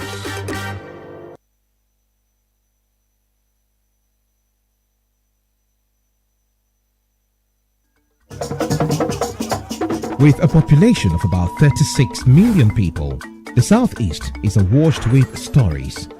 Every day on Southeast News, we tell the peculiar story of the Southeast and her people. Our Southeast should be the Silicon Valley of Nigeria. Their successes, achievements, and daily challenges. Do you have a Southeast story to share? Community achievements and challenges, completed and uncompleted projects, bad roads, water scarcity, erosion, flooding, insecurity, or even disagreements? Bring it on to Southeast News. On Southeast News, no story is too big or too small. Southeast News. Let's tell our story. Showing on Signature TV every weekday at 4 p.m. WAT, 1600 hours GMT.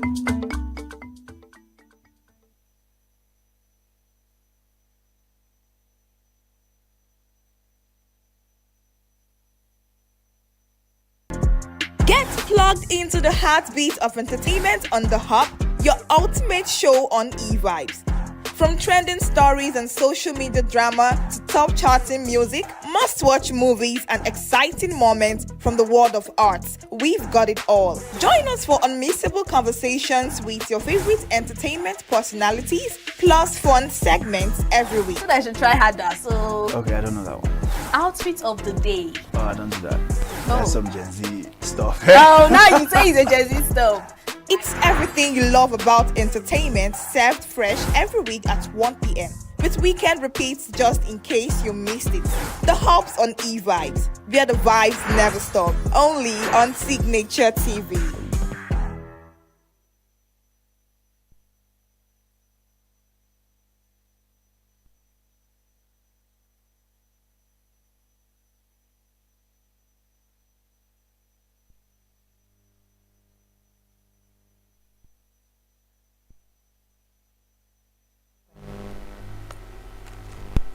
Welcome back. Now, a lot of concerns have been raised about the state of Nigeria's democracy, calling things like vote buying, fraud, and apathy as threats that would threat to our Nigerian democracy. Now, we have with us joining via Zoom Jackson Leko Ojo, a security expert, here to discuss on how vote buying, fraud and apathy can affect the future of democracy in Nigeria. Good morning, you're very much welcome.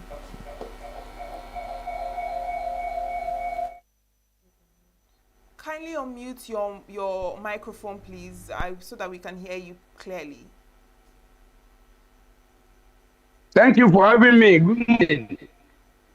All right, we can hear you now. Thank you so much for joining us. Now, firstly, I would like to ask you, what do you think about the state of Nigeria's democracy in terms of these issues like vote buying, fraud, and apathy?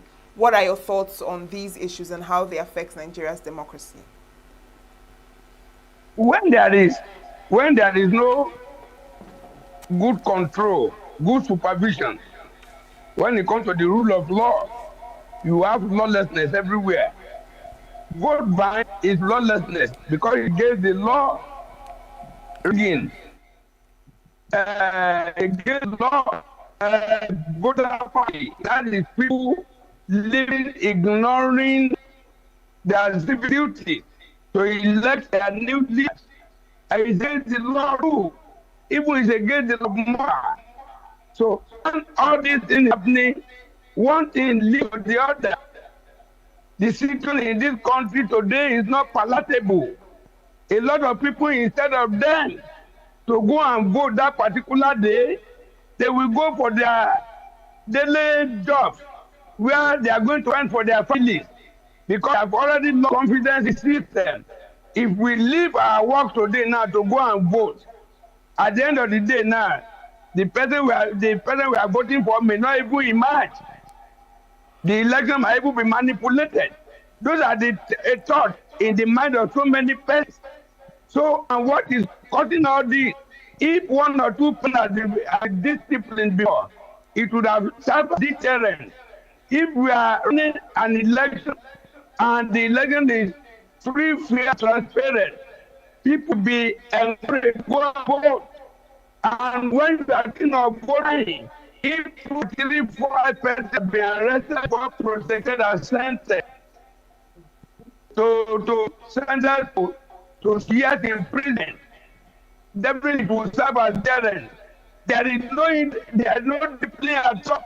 Indiscipline everywhere. And with indiscipline, nothing is serving as deterrent to others. People will continue to do it. We are getting to a situation whereby if care is not taken, voting the day of votes in this country, a lot of people go to farm, a lot of people will on their generator, they will spin their respective homes. And why like that? There is nothing like this electoral college, or what do they call it in America? Yeah. It's a situation whereby just 8 million votes out of 250 million Nigerians, 8 million votes what put the president as the president of the Federal Republic of Nigeria and no electoral college. So there is vote attitude not persistent, don't affect the result, don't affect announcement of the result. So when you look at all these things, there's no proper coordination, no proper monitoring, no proper supervision. That is the problem.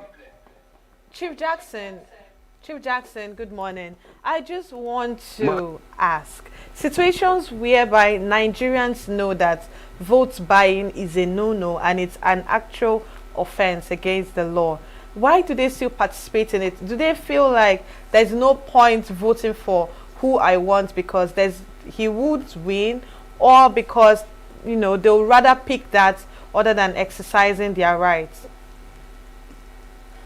See, when we are talking vote buying, all the parties, all the candidates, all of them buy votes. It's that one will outbuy the other. That is it. All of them are doing it. But then, has there been any positive outcome in the past against those people that buy vote, or to the people that are selling and the people that are buying? No positive actions against them.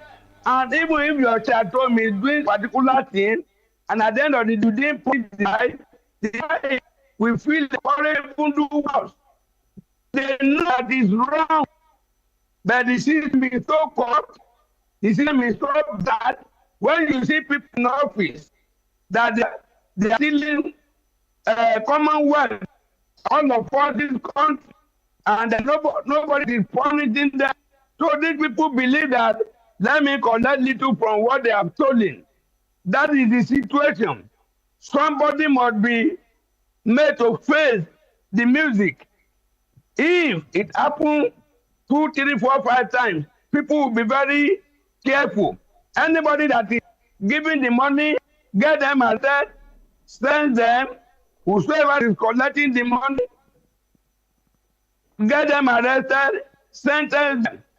If there is no win settler, there won't be win back. So both the settler and the bar must face the music. Now, apart from these punishments or these disciplinary methods that you've mentioned, we see that vote buying is usually strongly tied to poverty among Nigerians. So how would you say that that plays a role, poverty and vulnerability of the average Nigerian to be susceptible to vote buying? And would you say that Nigerian politicians weaponize this poverty, when they want to do these things? Poverty has been weaponized in the country.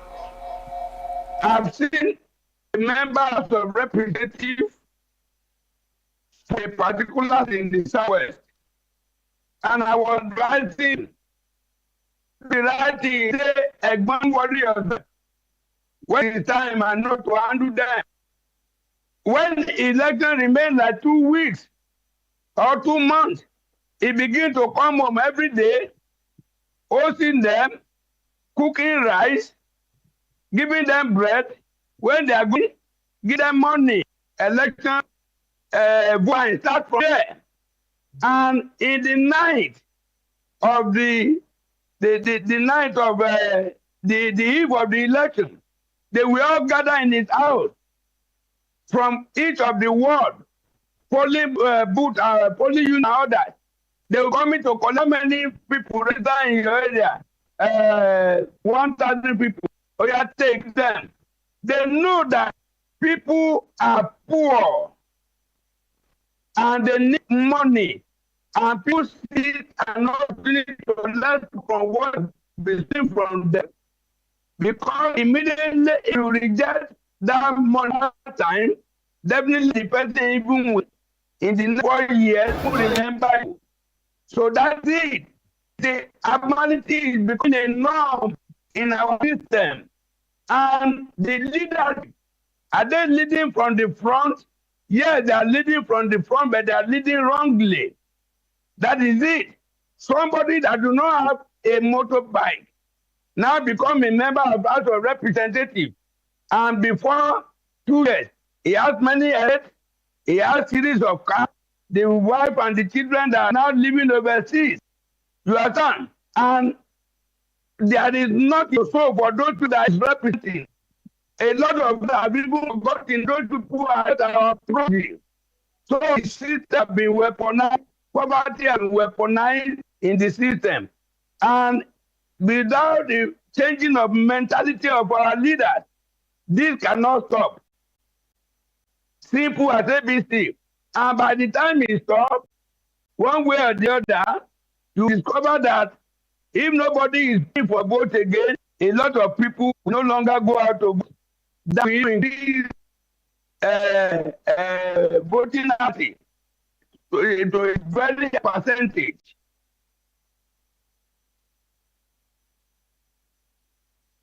Let's look at how has voter apathy grown over the years. Let's look at the 2023 election and the turnout that we had, and also using the Anambra election that happened just last weekend, and comparing it to what we expect in 2027. What would your analysis be?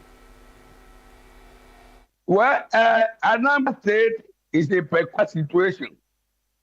When you look at when Soludo voted him the first time, you look at the entire vote in Anambra State that is 100%. It's almost just like 30% vote or there about that. There's a little improvement now because the guy performed very well. And the only way to kind of discuss voter apathy is for people enough to perform creditably well. If in the health sector, if it is very good that people can go to visit any of the public health facilities that will be affordable. If educational system is okay, if the issue of security is okay, welfare of the people, they are okay, definitely a lot of people will want to come out to vote. Then in the area of election umpire, if people vote and they know that what they voted is exactly what the way the result came, a lot of people will be encouraged. But in a situation whereby you vote, your vote is not counted, there is no improvement in health, education, security, and others. How do you think people go out and vote? So everything can be mutually controlled by the people in office. Earlier on, when you were speaking, you mentioned that there is, indiscipline, and you also said that there is no proper coordination or proper structure in place to curb these situations. And so I want to ask you, what then can be done to put these reforms in place to ensure that Nigeria has strong electoral integrity? Apart from INEC, do you think INEC, has the capacity to handle it all, or do you think that there are additional reforms that need to be put in place to improve these issues? If we remain a lawless territory, how many Nigerians are working in INEC? That is nothing to do. INEC cannot improve the system. If somebody steals a car, if nobody bought the car from that person, we need go and steal the car again. If the two cars are not ready to follow the proper rule and regulation that guide the elections, if the political leaders or the aspirants and others, if they are willing, they know there is no way they can, in a popular vote, there is no way they can win the election. But they want to win the election at court because they have money and they know that they are winning person to collect the money and make the election in their favor. There is no way they can do. And I can do everything. No, the political class, the mentality of our political class until the mentality change, there can be no improvement. When you are thinking of electoral law to review the another, who are the people to review law? The people that review the law are the people in the house, legislative and the state. Most of them are there based on corrupt action. So what do you think? They will not make a law, they will not amend the law that will be in their favor. So this is it. The system is corrupt already. The system is lawless to an extent.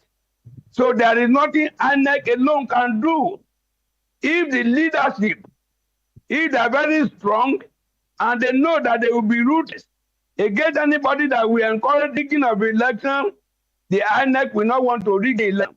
But in a situation where people are even approaching INEC to rig election in their favor, those people, do you think they want to do anything that to their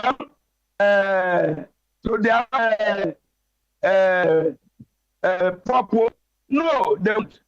So both the neck, both the judiciary, both the INEC and all that, and I mean the political class, all of them until they stand and they want to follow everything in a proper way, we cannot come out of this wood.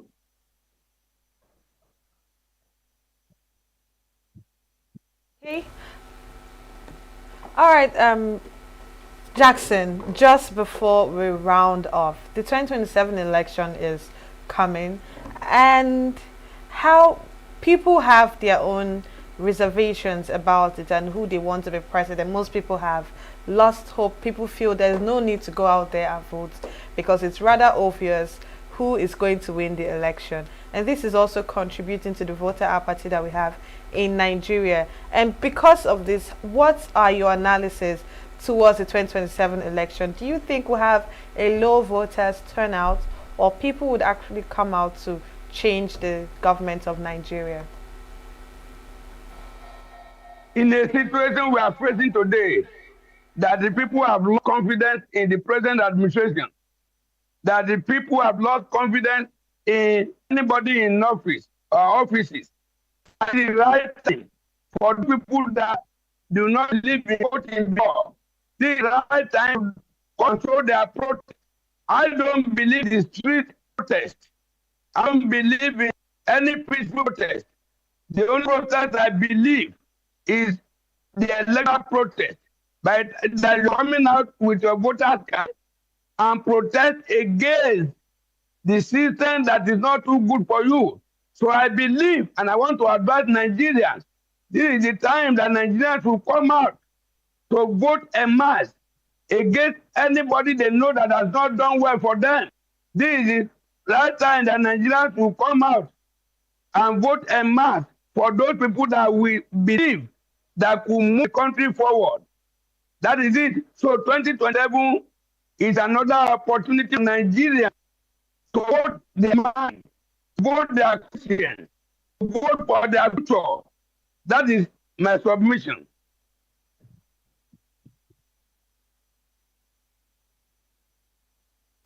Their roles, or the roles that they play in these issues of our democracy in Nigeria and our electoral processes. Do you think that they need to change anything in their systems or in the way they do politics to improve our system? Our political class, 95% of them, they just because there's no political field in Nigeria that is ideological base. So most of them do not have any ideology. Most of them do not know anything about leadership. Most of them do not know anything about democratic norms. To me, I just believe we are not yet in democracy. We are in civil. That is why anybody can just jump out today and go to the poll. If you have some money to bribe your way into power, you will win. And when you get there, some people sell their properties to buy party nomination form, to do party primary, to reserve some, to drive their way to victory. If such a person get to power, what do you think? He must first of all recoup the money he borrowed.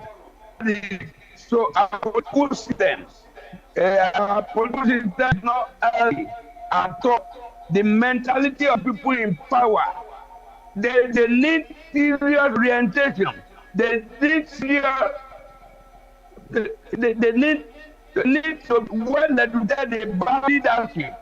Most of them don't know anything about leadership at all. So that is the problem. We need the mentality of our political class to change. If not, there won't be anything meaningful in the future. Okay, so Chief Jackson, how can INEC, because they are the ones responsible for the elections in Nigeria, how can INEC and other civil society organizations help in reducing these things? Because they are not so far from these accusations. Wherever there's a situation of vote buying, it's always an INEC officer officiating this particular practice. So how can they also help in curbing this? And not just by releasing statements, but also rejecting the money that these people try to pay off in order to win the election or buy votes. Meet me to mention two names this morning. One of them has gone to be with the Lord, Professor Humphrey Nwosu. He was the INEC chairman, 1993. And you saw what happened during June 12th. Despite the military forces, despite the military power, they tried to persuade him. They tried to dissuade him. They tried to rubbish him that he should not conduct the election. He stood the ground that the day everything is said and he conducted that election. He conducted that election, and eventually, when he did not submit to them, that was the reason why they annulled that election. Somebody like Humphrey Nwosu today, we see how many of Humphrey Nwosu today in this world. May his soul rest in peace. Then another person is Mr. Mike Guinea. Mike Guinea was the electoral commissioner in Akwa Ibom State. He got to that place, I think they were persuading him so that they can bribe him. He openly told them, he said, I've come to this place not to count money. I've come to this place to count votes. So somebody like that, you know, as a result of his openness and transparency was the reason why a professor was jailed till today. So people like that, if the INEC officers, if the INEC commissioners from the level of the INEC chairman, if they are so disciplined, if they want to write their name in gold on the stand of time, I think there is nothing the politician will do. Because there is no politician that will tell me to go and steal. There is no politician that will tell me to go and kill. I won't kill. I won't steal. So if any politician has come to want to push you to something that you know that is unlawful, something that is not grateful, I think it would be the right thing for you to behave like Mike Guinea, to make sure you expose them, and that could end to prison. If something like that continue to happen, definitely we will have hope in our electoral system. Thank you so much. Our time is up, and of course we enjoyed this conversation, and the subsequent ones we'll have in the future, hopefully. Thank you so much, Chief Jackson. And of course, this is where we draw the curtains. After this time out, we will go on a short break, and when we return, we have a next conversation for the morning. We are local. International communities when the meat market is in chaos, people.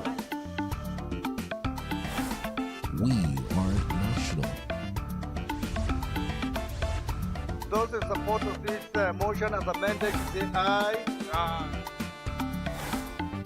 We have taken it through by default. We are international. Israeli airstrikes. Donald Trump left us the worst unemployment.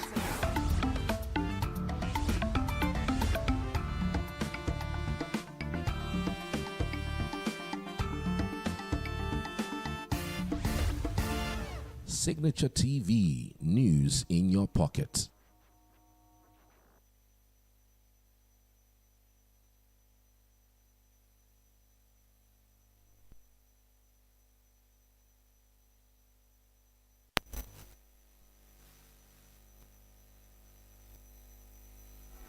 Welcome back. Now, in Nigeria's political space, we see that women remain vastly underrepresented despite their strong presence in, activism, advocacy, and grassroots mobilization.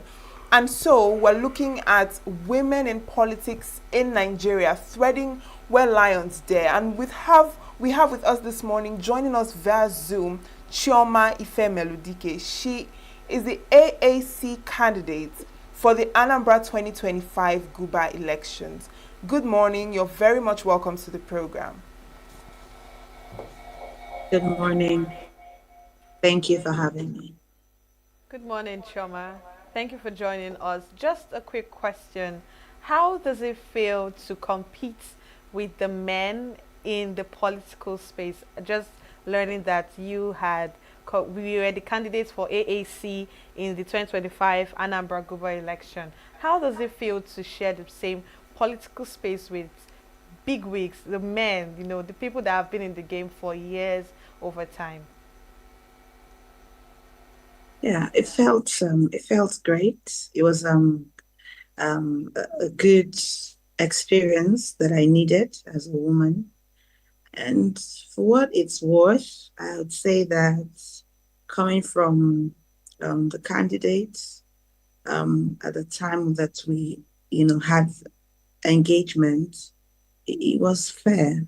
It was respectful. Yes, to the point I can tell, in our one-on-one interactions. I wouldn't know what their opinion of myself would be, but I think it was moderately respectful from them. But generally, from maybe the public assessments or commentaries, some was very negative, but I wasn't deterred. I'm still not deterred. I have a deep resolve that the development that we need in Nigeria would be ignited by women. Experience what it's like to be a woman in the Nigerian political space. I'd like you to tell us how it is for women in politics in Nigeria. What exactly is the climate, is the space in Nigeria for women when it comes to active politics? Yeah, it's where we are today. It doesn't seem like where we should be for women, for gender balance, for gender equality, for inclusivity. Women must be included in governance and politics. They draw the balance. They allow for more development, policy, making sure that the right policies are put in place. So the role of a woman or women in our current political sphere is very important and imperative. But unfortunately, it seems like we're not meeting up to the larger percentage as it should be. Yeah, so this on its own is a setback for us democratically, and we must fill up this gap. We must try to make sure that women are more encouraged to join politics, to be part of political process. Yeah. All right then, looking at the political landscape as well, how well are women encouraged to take up bold positions like this, being contestant as a governor in a state? How encouraged are women? What are those? Are there like social groups that could actually sponsor and also mobilize people for this particular act? I'm sure there'll be civil rights organizations who sponsor, even though in my own case, I heard, but I never got support. Maybe because I didn't have access or network to these people. But I should believe that there are also international organizations that support, like the UN is strong with gender equality and balance in politics. But most importantly, what I think I must always say here is first, the woman herself must first be her first supporter. The woman must, like I said, have a resolve, be sure that she can do this with or without. So, and it starts from there. And then the women community must start seeing themselves, because I mean, we according to statistics, we make almost half percentage of the world population. Women are large in number. So then you feel, why should it be that we're not well represented politically? Yeah, so I think women must support each other. Women supporting women has become more of a mantra than what we experience. You see that most times, even women that pull themselves down, that is totally a very backward and archaic practice that we must put to stop in this century, and start looking for ways to put away, things that, like, most times you find women being envious or jealous of each other, making frivolities more of things they pay attention than the core issue, which is holding our hands united together to support each other, irrespective of our differences and whatever, stands as a barrier. So, and most importantly, political parties, how does internal politics help women? And I must give this kudos to my party, the African Action Congress. The opportunity, that I am right here having this conversation with us is because I was given the platform, and I also want to appreciate and acknowledge the role my leader, Omoyele Sowore, played to making sure that this candidacy became a reality through our party, the African Action Congress. And today we're celebrating this victory, even though it wasn't reflected on the ballot, but it's victory for the woman community. It is victory for children, for youths rather, in this current dispensation. And it is very important that this happened, because this is headway to what will happen in the future. So we urge, or we encourage, and we intend to carry this advocacy on with other concerned organizations, to how women will be will get not just included. We don't need to be included. We are the deal. Women are the deal. We can get into a room and make things to happen. We can bring in policies that can help, policies around healthcare, education, infrastructure, that can better help democracies to thrive, and then people get to live better in their rural communities or urban communities, wherever they are in our society. So yes, political parties must support organizations, and sometimes it's even as little as a woman getting married and having children. Husbands must support women. Sometimes cultural is it pressure or expectations also have a role in making the woman relegated to the background, because there's this feeling, especially in this part of the world, that a woman belongs to the kitchen and the other room, and a lot of women has got what it takes to party and the role they played in putting you out there to contest. What vision or core message did you want your candidacy to represent to the people, and particularly to women? Yeah, it's basically because one of my strong and for me, courage here means that you can do this, and I'm sure that now everyone has seen that it is not just lip service. I was ready to put my all, also to make sure that the people who gave me this opportunity and the platform get to see that, this was something I'm doing from the heart.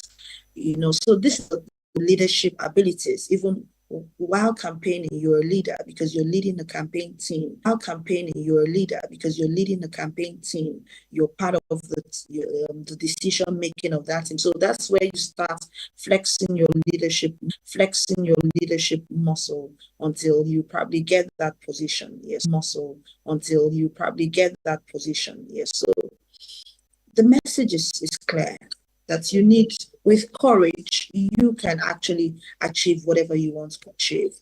And believing in yourself, flexing them, yes, just leaving your comfort zone and getting into whatever it is that seems like it's impossible, and doing it anyways. So let's look at the future of Nigeria with inspiration based on your mood. You might not know how to take a stand on certain issues and all that. So many things that the men have to say just because they feel the women are the weaker vessel. Do you ever see us going over this Red Sea at any time soon. Going over this Red Sea at any time soon.